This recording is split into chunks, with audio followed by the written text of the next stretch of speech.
predikante was baie betrokke by alles in ons gemeenskap. Ek onthou, ek was maar klein, maar as daar geskeer word, is hulle in die skeerhuis. As daar gedip word, staan hulle langs die dip. En veral met siekte en nood. Joh, 'n predikant in jou eie dorp beteken daar's 'n herder.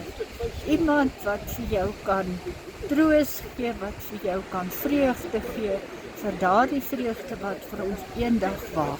Sal jy vir ons oorlees? Vriende, ons sal die bedankings en die verduideliking van die simboliek in die kerk, sal ons in die kerk doen. So kom ons maak dit ons oor toe, dan bid ons saam. Ek dink vandag is 'n nodige dag.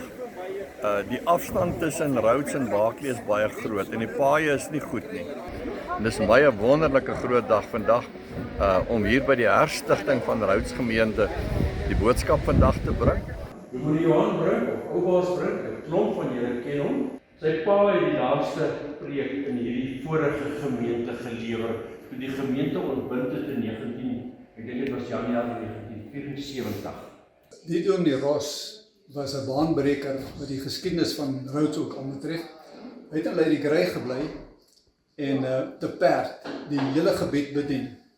Barkley, Rhodes en verder aan nog. Want hy gery die ouens bymekaar gemaak, letterlik bymekaar gemaak, en baie van die ouens het nie geweet wat is 'n kerk nie, het nie eens geweet wat is 'n Bybel nie. Dan moes hy hulle letterlik uit die klowe gaan soek waar hulle weggekruip het en bymekaar gemaak het en vir hulle soort van 'n boodskap gebring het.